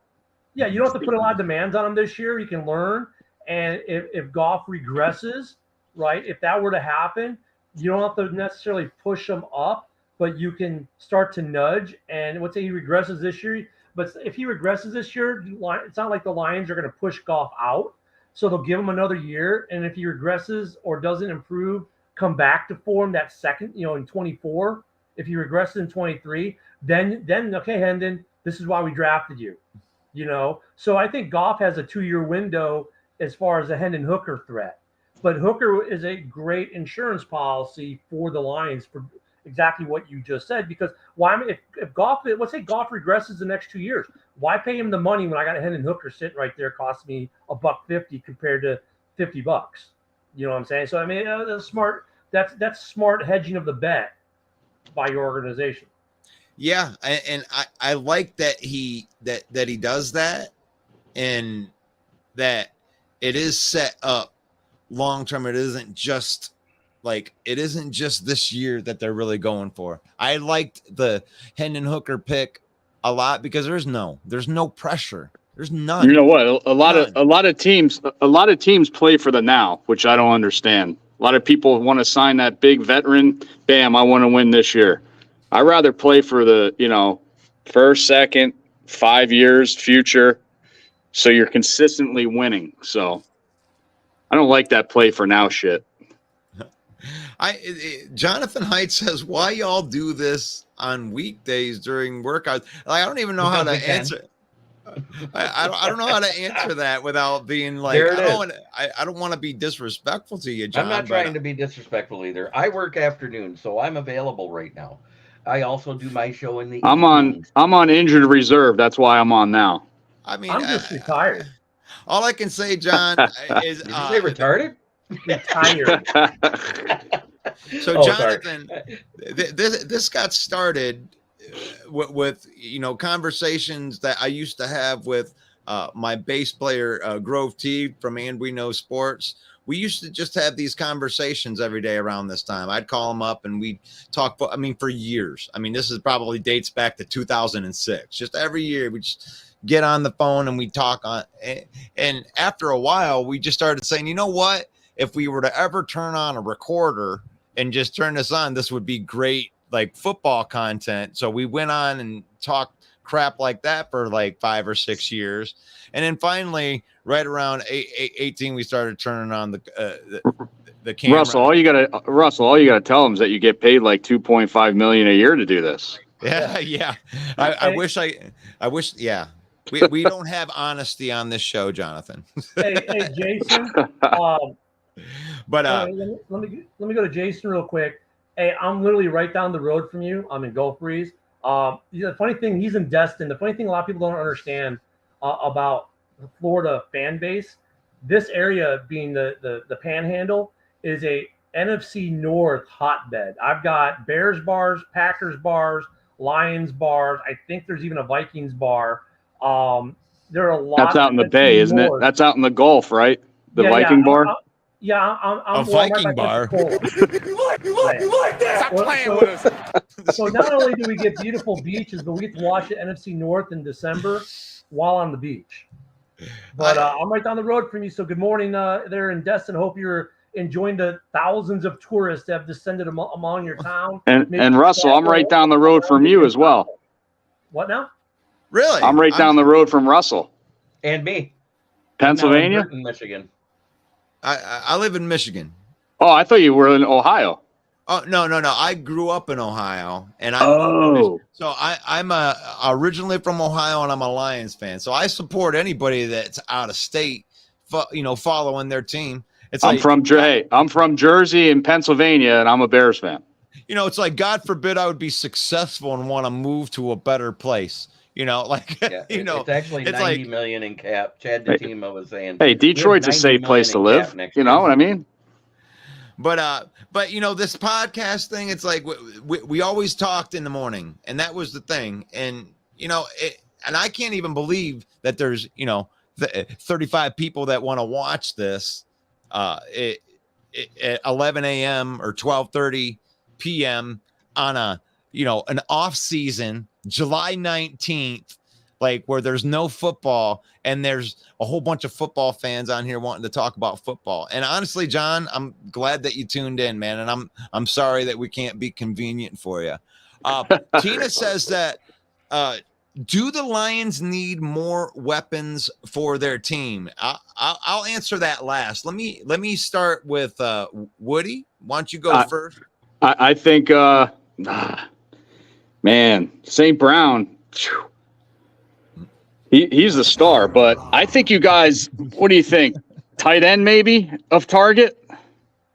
I don't know. I mean, we like our tight end room that we had, with Wright, Brock Wright, Shane Zylstra, and James Mitchell that we drafted last year, and then they drafted Sam Laporta. So I would argue that the regime would say that we're set at tight end. So Laporta is going to be your star, most likely, correct? He'll be the pass catching tight end for sure. I say, oh man, it's hard to say. Maybe one receiver, like medium or average, to help out St. Brown a little bit. But I'd say, yeah, maybe one. One pass catcher, we'll say right there. How about you, Jeremy B? Do you think that we need to go out into free agency? Do we need to upgrade our weapons room? Let's talk about the wide receiver room we have, minus Jamison Williams for 6 weeks, right? So we got Amon-Ra St. Brown as the number one. Then we got Marvin Jones Jr., Josh. Marvin Jones, holy Marvin Jesus Jones Christ. Jr. At 30. We have Marvelous Marvin. Josh Reynolds, Khalif Raymond, Antoine Green, the 7th round pick. He'll make the roster because he was an actual pick. We got Jahmyr Gibbs, who's going to be used as more of a wide receiver than running back anyways. He's already been lining up all off season. 80% of his snaps have been at wide receiver, either at the X or at the split end position. So, I mean, really, by not answering the question, you answered the question, because that's those are pass catchers that whoever we would bring in would have to beat out to make the roster, right? And we still have Tom Kennedy. We have Katoan Thompson, the undrafted free agent, the first one to make the active roster, which I called because he was waived and made it back to the team. and I feel you on that, but we are broadcasting to 75% of the fan base that just went who right, and who, right? Mm-hmm. So speaking of that, Ken Doby, what do you feel about our playmakers? So, I mean, look at St. Brown's been a pleasant surprise for you guys, and he's been a surprise, I think, in the league as far as his production and how good a receiver he is. I don't think people projected him to be the player he's become for you. But after St. Brown, I am not afraid of your wide receiving room. And so I'm going to say yes. And because if I say yes, that you need depth, because I don't have that. If St. Brown has a bad day, gets injured, I have more question marks than not. I think I agree with your tight end room. You drafted what tight ends in the draft that were pretty good. You need something. I love your running back room, right? Montgomery was a great sign for you. I just think you need more depth or better depth at receiver. And you may, one of the users is saying, Chad was saying, hey, the Lions will be looking for an upgrade at tackle. And yeah, you guys got great O-line, but once again. No, D tackle, he said. Oh, D tackle. I'm sorry. Yep. But I disagree. I think they're just fine at D tackle. As the Bears have shown the last couple of years, like Woody and I will tell you, like at the beginning of the season, we're like, yeah, the O-line looks good. It projected well. And then week 1, 2 injuries happen. And now Tevin Jenkins is being moved around. Cody Whitehair is taken out of a position he was a Pro Bowler at and shifted around for 3 years. So for you guys, yes, the answer is always yes. You always need more depth. And I think you need more depth specifically in the wide receiving room. And I think you might be looking at some offensive line depth here at some point too. I don't get the call out on offensive line depth because we haven't had all 5 starters on the field in any one game the last 2 seasons and have been top 5 and top 10. And that's exactly to my point. Well, let me hit this weapons thing. And I'm to the I don't think that we need depth. I think that if you can make an upgrade, I'm always there for an upgrade. If you think that guy can come in and compete for a starting position, because I believe it's Amon-Ra St. Brown, and then we have 3 number 3 wide receivers, Josh Reynolds and Khalif Raymond and Marvin Jones Jr. And Marvin Jones are all number 3 wide receivers. Now, one of them's going to have to play as a number 2 wide receiver, obviously, for 6 weeks. And if Sam Laporta is that guy, they picked him 34 overall as a pass catcher. It was intriguing to me that when they went to OTAs that they had Sam Laporta not learning how to block. They had him lined up in the X and in the Y. So I think he's just going to be a 6'4", 250-pound, X receiver. And Earl Jackson must not be paying attention to what they did pick up this offseason. And Russell, you're betting that after 6 weeks he's going to be at the level you want to be your number 2. Well, but here's the thing: is like you're kind of betting, but the thing is the guy's taking the roster spot up. So whether you want to bet on it or not, I mean, Jahmyr Gibbs too. Like Holmes came out in that interview straight out. He said, "Forget running back." He told that verbatim came out of his mouth. Forget running back. He's not a running back. We didn't draft him as a running back. That's not what it is. It isn't Lions fans throwing a fit. He's a weapon. Leave him alone. That's what they didn't draft him as a running back. They drafted him to line him up wherever your bad guy is. And he's going to line up right next to that guy. And they're going to try to get him the ball, 10 to 20 times a game. Yeah. Right off the bat. Whether you like, he's only a rookie. You can't depend. Yeah, we can depend on him. We can depend on him like a number 1 playmaker, like you would depend on Deebo Samuel. Any fan that says you can't, like, you take a guy high first round, you don't take a guy high first round to not depend on him to do something. Exactly. And the thing is even with Sam Laporta, that's pick 34. That's close enough to the first round to say that's a first round pick type of talent where you are going to use that guy. Yeah. I don't care if you believe in him or not, but they got Sam Laporta, and Sam Laporta was the best. He was the best at breaking tackles. Breaking tackles and yak. So what they want to do is they want to protect Jared Goff. They want to get the ball out of his hands as fast as possible and get it into the playmakers where David Montgomery, where Sam Laporta, Jahmyr Gibbs, or whoever, Amon-Ra St. Brown, any of these guys can break tackles because the last thing that I want is seeing Jared Goff is out in the open field. Nobody wants to see that except for I would. the opposing defenses. Right. That's exactly right. Bears fans and Bears defense Right. would love to see that. Yeah, Oh, you guys man. would love to see that, but I'm sorry, but we don't want it. But we are going to be depending on those guys. Now, to answer about how many offensive linemen we have right now, we only have 3 guys that played, or 4 guys that played no games last year whatsoever on our offensive line. Those 4 is Obina Eze. The Big He was Easy. at UDFA last year. Big Easy, yep. Darren Paulo, which we picked up mid-season during a couple of injuries, but just threw him on the practice squad, and Max Percher. The rest of them all played last season. Ross Perschbacher, Jermaine Ifredi, Connor Galvin played in college. Ryan Svoboda played in college. Brad Cecil played in college. Logan Stenberg even got in on 16 games. Kayota Awasika played in 10. Graham Glasgow played 17 games last year. And that's our backup center / guard.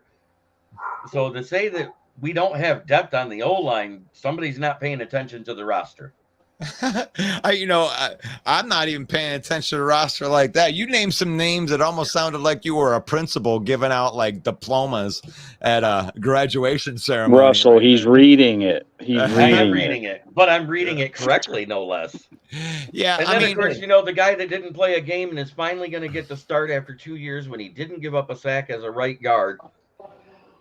Halapulufati Vaitai. There's some that great was guys. a There are very guys, good though- pronunciation. That was good. I was Jeremy, Stop playing with us. Jeremy, you're falling into the trap because there are guys who had great college numbers that all our teams have drafted, and what our fans, oh, look at this guy in college. He never gave Yep. up a sack. Guy No, gets into an I'm not NFL looking game, at that can't because stop it a doesn't sack, have any list. save Wait, his life. I'm not talking about a guy that didn't give up a sack in college. I'm talking about a guy that didn't give up a sack in the NFL in 2021 as our right guard. Big V. Big V. Yeah, I mean, it's nice to have him back. He has every chance to win that job, too. And there's 2 guys that are behind him in Glasgow that can play all 3 middle positions. And then they drafted the Corby Sorsdahl to kind of Chad develop. Daitima, 2021, Vaitai did play. But Jeremy, back to what I said to why you want depth, because I don't care who you are, how good your offensive line is, you're always looking for more depth at the O-line. We have 20 Always O-linemen looking for on the more depth. roster right now is what I'm saying. We have depth. The day You know, you like- think you like- have depth, you don't. Unlike the Bears, who have 11 tight ends and only 10 O-linemen. 11 tight ends, huh? There was Yeah, when you add in your UDFAs and everything else, you guys have 11 tight ends on your roster. but And you added more this year. But every team in the North has a list like you had. You know, I mean, Ken can go to his list of UDFAs and hopefuls and guys that have experience and say I'm he's just got saying, a bunch these are of the depth guys too. taking. I when I said Yeah. people who had snaps, the stats I gave were people who played in the NFL. I didn't give anybody with the college The snap. point stat. still is, though, you're always looking for O-line depth, because the second you think you're Right. good is when you know you're not, right? Oh, we're good at O-line, and then you find out you're not. You're always – that's one I am area saying we've teams proven the always past look for 2 depth. years because we haven't had 5 starters on the goddamn field and still was top 5 and top 10. I'm proving we have depth. You're Relax. still looking for depth, Jeremy. Yeah, I mean, you can never have enough offensive linemen. You can never have Thank enough. you. Which is why we have 20. You know. So Uriel Jackson says, I like Colby Sorsdahl. I like a lot of the late round in the UDFAs too. And I like that we have a lot of proven talent in there. And last year it actually got tested, Ken. Like there was like a 5-game stretch where it was kind of like a revolving door at right guard. Frank Ragnow got injured. Like Decker was out for part of the year. So there was a bunch of moving parts. And the guys that stepped in that actually played well were the backup guys. And we actually That's what I was proved, getting at. and they proved that they could come in and step in a pinch. And Nonetheless, you're fan- still looking for depth. We're always looking for depth. That's the point. It's not to say your O-line's not good, Jeremy. That's never what is being said. What's I'm being saying said our is depth is better you're than most. always Is all I'm looking for saying. depth. All I'm saying is our depth is better than most, and we proved it because we Yeah. didn't. There was 2 games where all we had was one starter on the So field. you Panay proved that Sewell. for last year. Yep. And And the now year here we You before. are. don't want to Yep. have to prove it again this year. We've Well, had to You prove don't. it 2 years in a row. So Kareem Johnson says Lions didn't just draft ballers, they drafted dogs, and who just happened to be ballers. So sure, we drafted some ballers. When I listened to that Brad Holmes interview with Peter Schlegel, I something was said about the style of person that Brad Holmes was looking for, and it's like the thing that tipped him off when they decided to draft Aaron Donald was like the fact that he was in the back room and he was talking about the story where he could see that Aaron Donald was like agitated. He was bouncing his knees where he was just like, man, I need to go work. I need to know who I'm going to play for. He had that certain tenacity that he just wanted to do anything he could to be the first one there. He can see those guys. He wants all those type of guys, even more than the abilities, is this desire to just want to become better and to get into the gym and become the best versions. I don't want a guy that's just, oh, I'm happy to be here. Oh, I made it to the NFL. Yay. You don't want that guy. You want a guy that's like, oh man, this is just the first step to my gold jacket. I need to get into the gym. I'm ready to put in the work. And yeah, when he says draft ballers, he drafts dogs that just happen to be ballers. That's what I think Kareem Johnson is talking about right there. And thank you for the comment right there. And Good yes, comment. I agree with one funky Lions fan. I wish we could have kept Evan Brown, but I think his salary demands as a backup was higher than we were willing to pay. Yeah, he went and became a starter. I mean, that's Right. good for you, Evan Brown, to come from our depth and go to somewhere else and get that starter money. Unfortunately There's for always a you, guy like that. It's for every Wait, team. Didn't we Wouldn't find you him have out of a college bunch in of them on the 2021 defensive as a side of the ball in the UDFA? last 3 years. what's that? Go ahead. He Go, was a UDFA in 2021, correct? Evan Brown. Yeah. Yep.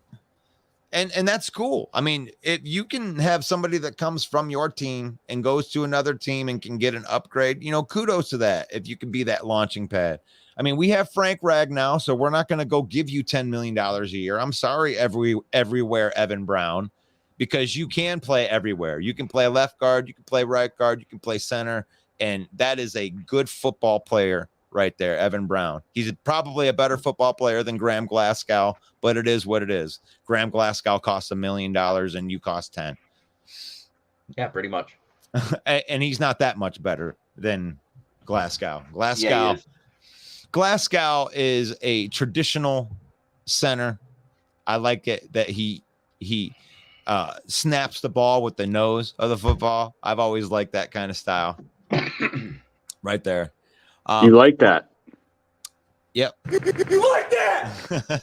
No, boy, this must be John Dorn. It has to be because last year we were one of the least penalized offensive lines. I don't know what he's talking about.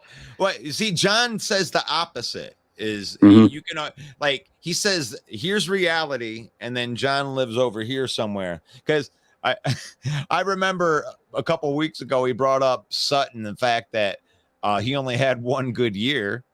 And we took a little trip to PFF Lane and I proved him wrong and right that he had 3 solid years. And actually last year wasn't his best year. His previous years were actually better.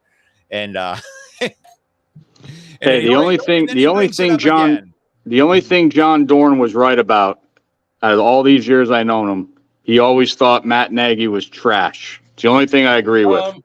The Lions had 90 penalties last year, which was the 11th fewest in the NFL. Come again?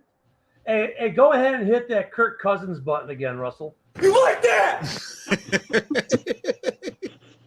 Oh, one of the most penalized I love how you can just say some stuff that doesn't make any sense. Say anything that's true. Yeah. Right. Andrew says those free tickets were a pain in the ass today, but I got them. Awesome. Awesome. Oh, you're Yeah, talking I'm about going to the this one. training camp. That's cool. Yep.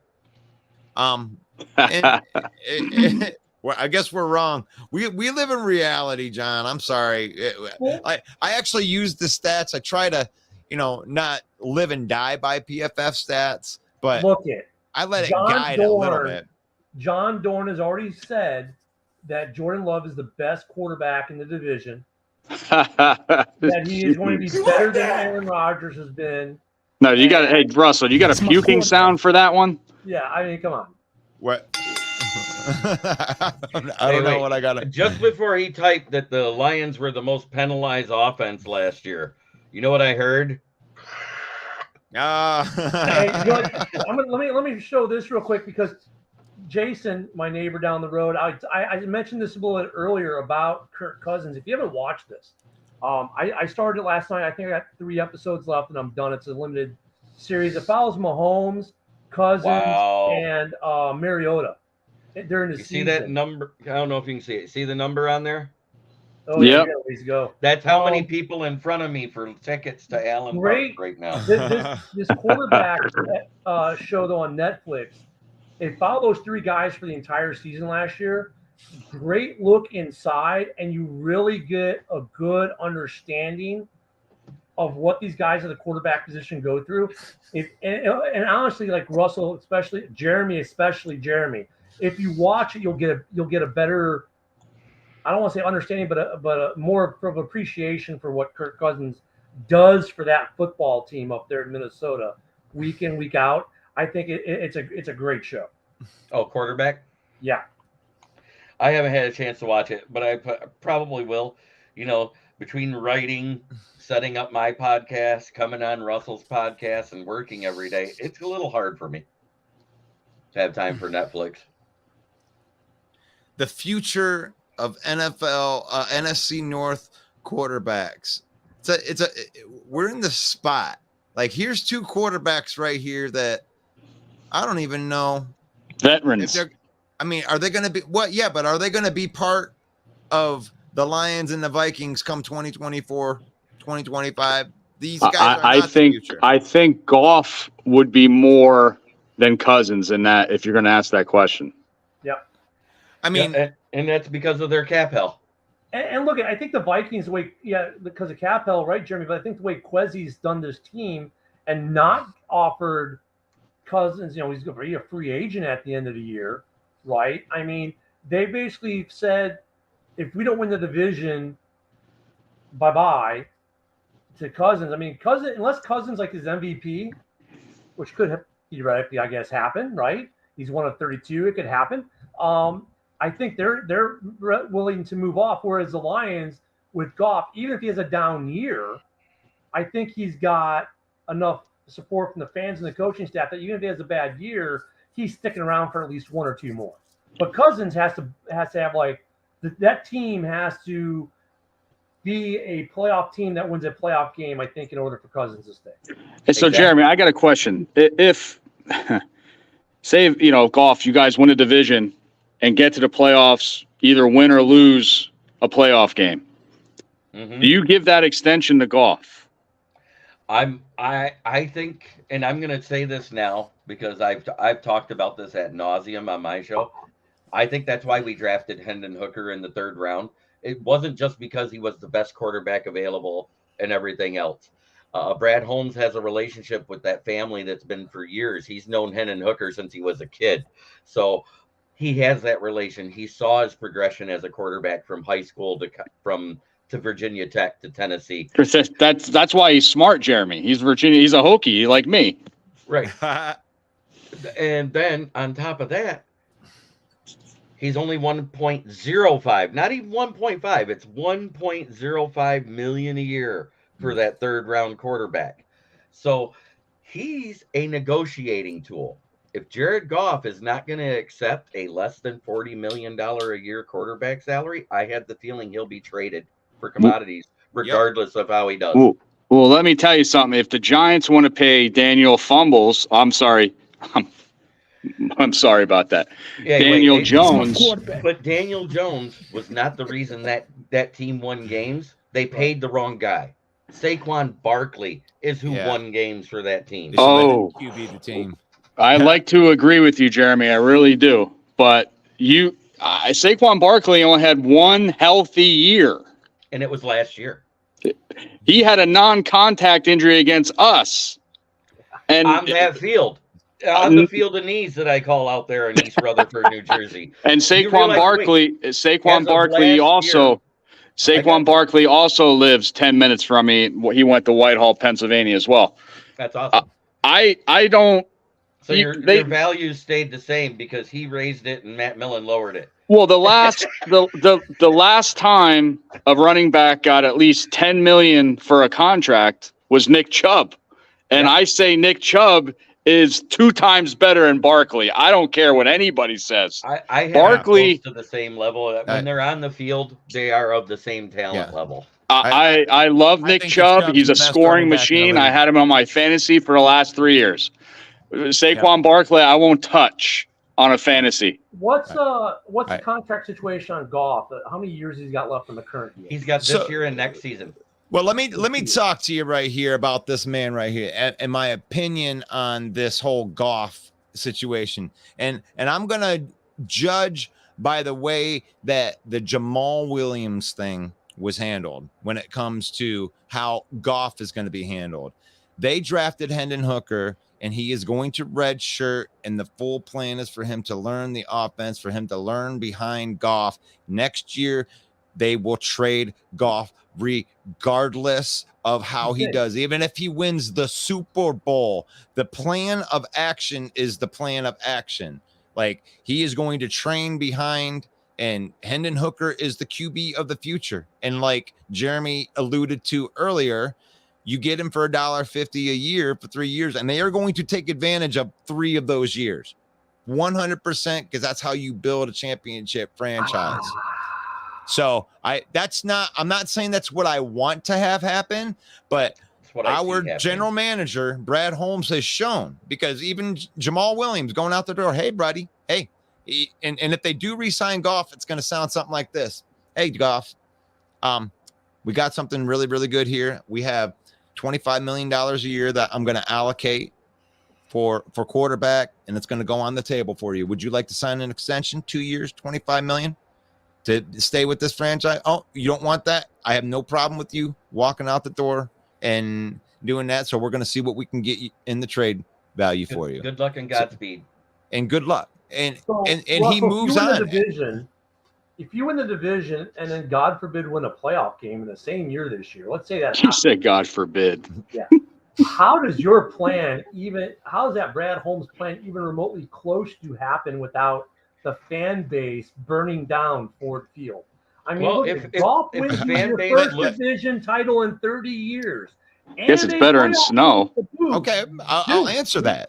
He's I not mean, leaving for the next 2 or 3 years. let me answer that. So if he wins a playoff game, and here's the thing about Lion fans, and you probably already know this, but Goff was a top 10 quarterback last year by every statistical, any way you can slice it, but still half of the Lions fans have found a way to not like him. If he wins a playoff game, I believe that he'll win over a few more fans, but there's still going to be a majority of the fans that say, oh, I want to see what we have in Hendon Hooker. You're not going to kill the fan base by moving to your rookie contract quarterback. I'm sorry. But Russell, you win a division championship, which now puts a banner in the rafters, Yep. and you win a playoff Not the banner game. I want. And let's just take a separate. Let's say it's a road playoff game. You win that. Oh my God! Let's say you make it to the NFC Championship with him. I'm sorry, you're not It's going gonna be to say, oh well, let's take the unproven, untested Hendon Hooker and put him in place of Jared Goff. They're going to want the Lions to re-sign. Now look at now. The Lions can make a bounty on I a can trade. give you sure. Let me not answer on disagree why with you. it makes I don't sense. want to. I don't want to disagree with you. I don't want to disagree with you there because I'm not trying to disagree. I'm just telling you that in Brad Holmes, from what I've seen in this man, this isn't my opinion. This is just, it's like a spoiler alert. This is just kind of how he operates. And the way that the schedules. The only way that Jared Goff can guarantee himself a spot and an extension on this team is to win the Super Bowl. Then they will extend him. That's all he's got. If he wins a Man, playoff I don't game, know, man, because if you Here- see, let's say you win the division this year, let's say you win a playoff game, let's say he's like, you read the stats every year, it's gotten better. Let's say you see another progression this year.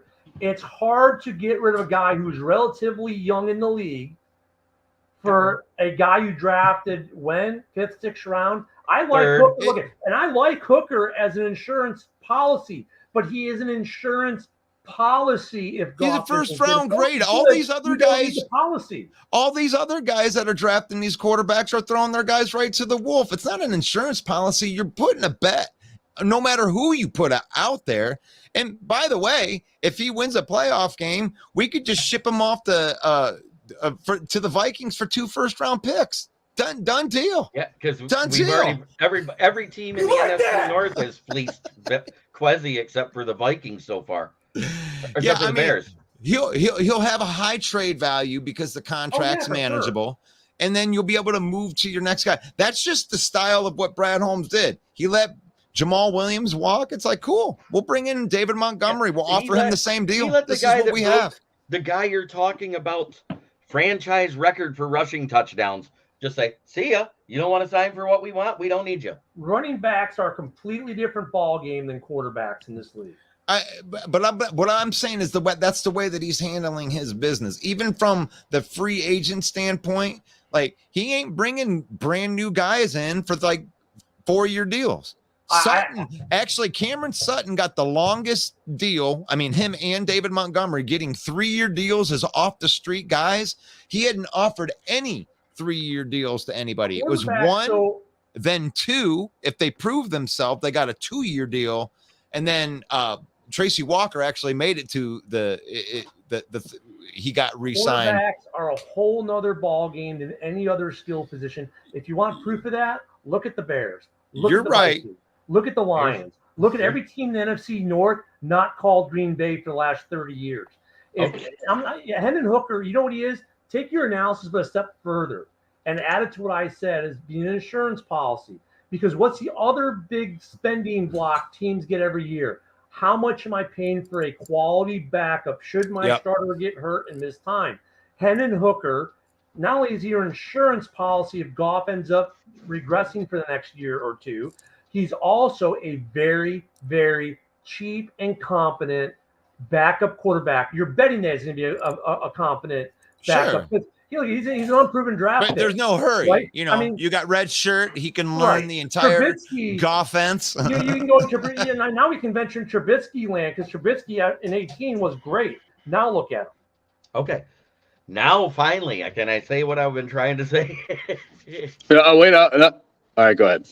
Yeah. Goff was only good when Ben Johnson took over as OC that first year. Look at the numbers because Anthony Lynn was absolute trash. And if Ben Johnson goes, Goff won't be as good here. You watch. It'll happen. You can say what you want, but Ben Johnson built this offense and his play scheme around Goff's talents. So if he goes, it'll all depend on who they hire as OC, but I think Goff is gone either way next year. Wow. Well, So you're saying that if I follow Russell and Jeremy, you guys are saying, in effect, that next year the only starters from this year that may be in the NFC North next year starters could be Fields Jordan and Love Love. and Justin Fields. and that's not even guaranteed. There's a good, not good chance, but there is a chance that all 4 of the quarterbacks could be different next year because if Bustin Fields turns into Bustin Fields and Jordan Love ain't that good, you know, and we move on to Hooker and then Cousins, you know, craps the bed and they draft a quarterback, we could see 4 new quarterbacks in the NFC North next year. If Justin Fields gets hurt, we're screwed. We got PJ Walker and Nathan Peterman. Yeah, you might be You got the extending Peter PJ man. Walker because we know PJ Walker can slang it to DJ Moore. Woo! Woo! But I mean, that's Yep. the whole point, though, on the Henderson being great insurance for Detroit. And you know what could be even funnier, though? If, let's say, Jordan Love, let's say he shits the bed. Let's say Quezzy is dead set on getting rid of Cousins. Wouldn't it be funny to see Cousins goes, because I'm telling you what, if I'm Green Bay and Jordan Love sucks and Quezzy's stupid enough to let Cousins walk, Please. hey, why don't you just make the move like 4 hours to the east and come to Green Bay? I could see that happening, and then Green Bay all of a sudden's a good team again. Yeah, one funky Lions fan says Jamal was fed to the Lions fan, had the heart and soul of the team. If Holmes was willing to let him walk, I don't think anyone is safe. And I don't think that's a mean thing. The Holmes is running. It's a business. It's a business. Okay, we have a certain amount of money that we can spend for this and that's it. There's not. They offered Jamal Williams $6 million a year. Okay, they or $5. I don't know what the offer was, but it was David Montgomery got 6.3. I think they offered him just under that. It was like 6.1 or 6.2, and he signed for less with New Orleans.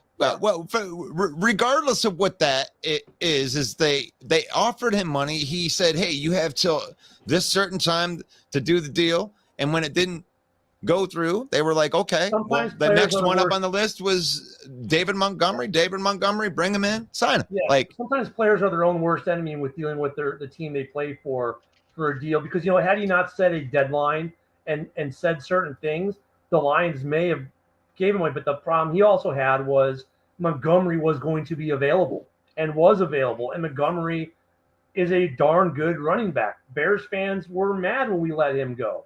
That we let him. I was sad, Ken. Sad. And so, Jamal did not read the room right. Right.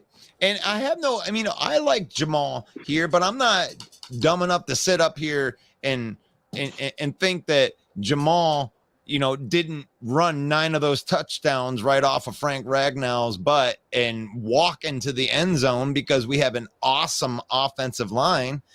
I'm not going to just give him all the credit for 17 touchdowns and breaking Barry Sanders' record. Barry Sanders never had a line like this, not like this. So David Montgomery signing here, he sees the opportunity. He led the league in broken tackle rate last year, but the problem was that he was breaking the tackles 3 yards behind the line of scrimmage. And on this offensive line, he's going to be breaking his first tackle 4 yards down the field. So I'm looking for David Montgomery to have a really big year here because of his skill set and what he brings. Just don't have him throw a halfback pass, then you'll be fine. Yeah. And that's the other thing that a lot of quarterbacks have to look out for is that fourth rule they added this year. That rule with the RPOs is going to disrupt how they do it right now.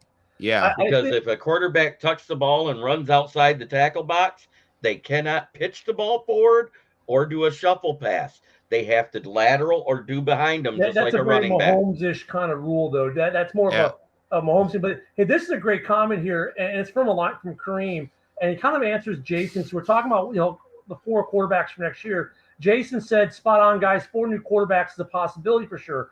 But Kareem, I think, hits it more in the head, right? I'm not calling him a bust. I called him Bustin' Fields, not because he's a bust. I called him Bustin' Fields because that O-line could get him killed. Right, but what Kareem's saying though, and what Jason said, Jason's comment I read, Kareem has got a point there, and I think Fields is the only quarterback actually in the division who is safe past this year because of what Kareem says there. It's going to take time. This now, and look, Justin shows any progression at all this year, any progression at all throwing the ball, he's automatically safe. The Bears could win 5 games. But if he throws for 3,500 yards and has a good TD interception ratio, he's safe. It's my quarterback. Power of the rookie deal right there. This is a brand new NFL. You have to run your franchise on like these 5-year cycles. And if you're going to pay your quarterback, you have to realize that the other big skill positions you're going to have to draft well. Those spots. Your quarterback, he has to be a guy that you think is going to be on your team for 10 to 15 to 20 years. He has to be an Aaron Rodgers or Drew Brees. One of these guys with longevity, not a guy who's going to be Andrew Luck you in year 7 or 8, right? These guys, if you want to spend money on a quarterback, it's got to be a guy that you're thinking is a decade-plus quarterback for your franchise, or they're just going to move on. Because how many guys have we seen sign past their rookie year, Tannehill, and they're gone, right? Mariota, and they're gone. Tannehill, Derek Mariota, Carr, and they're gone. Cousins. If you're going to spend the money, give a guy a big paycheck as a quarterback, you're saying, I'm keeping you in my mind to you're 15 in the league or beyond.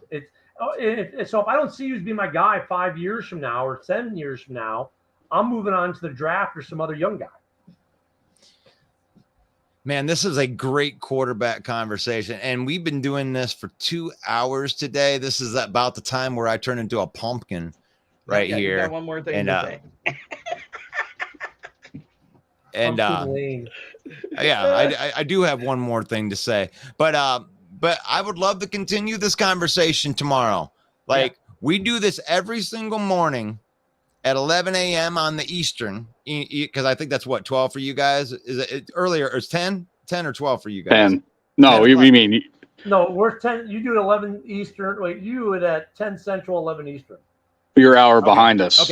Okay. So we're in the Eastern, so it'll be 10 o'clock for you guys that are over there in the Central, and we're gonna hit these. I mean, this is we got about a week until these rookies are coming in. Some of the rookies are already reporting, but this week let's continue this NFC North like future quarterback controversy in here. How do you think that your team's gonna do? We can keep this thread going. So, what do you think that your team's gonna do in the future for your quarterback? Are you going with the guy that you have? I mean, put yourself out there. So from Russell Wayne, I want everybody to be able to go around right here. We'll start with you, Jeremy B. Well, you got my channel, Kneecap Biting with the Detroit Lions. I have my NFC North review tonight at 8 p.m. So if you want to be a guest, send me a message. Woody. Ken, you too. I don't care. The more the merrier. I'm quite sure I'm going to have a couple Lions fans on there. I don't think that's hard since it's a Lions-based show. I already have looks like Jamez is wanting to come on. I hope he understands it's not a smack talk show. It's actually talking football. Jamez is a smart guy. He can I talk know, I'm just football being too. a smart ass. But I'm go also ahead. on the South Florida Tribune channel. I do multiple podcasts with my publisher, which is who I write for, because he owns the Motor City Tribune. And hey, you want to check me out? SouthFloridaTribune.com. There's a little red bar with 3 white lines. That's the menu bar. Pull up the Motor City Tribune. Go to my name. You will see my 10 pages of articles over the past 10 months. Right on. How about you, Woody? Do you want to plug the Hallis Hall? Go ahead. You get to see me, Ken, and Mike on Hallis Hall Report Wednesdays. I think it's 8:30 Eastern, and Sunday mornings 12:30 p.m. Eastern before the games start. Hallis Hall Report. Come join us. Boom. I love it. And right here, this is the I guess the NFC North phone sessions right here. I am your host, Russell Wayne, and we definitely enjoy doing this. We're broadcasting live right now in my own personal page, the Detroit Lion News. Please follow us over at the Detroit Lions Villain Squad. There's Mike the Bear fan, and then there's Bill the Packer fan, and we do this every single morning, 11 a.m. God bless you guys. Hey, thank you Jason, so much send me for a friend listening. request, Jason. I can't do it I'm in StreamYard, so go ahead and send it. I'll accept, neighbor. Sorry, Russell. Yeah. Give me my moment. Oh, well, you're part of. Okay. Thank you very much for watching. Gosh, can you guys make this any more weird for me while I'm closing out? Anybody got any last second things to drop in before I put the end credits on? Don't let Russell fool you. He's actually a Kirk Cousins fan. Hit the like it button. My thing I want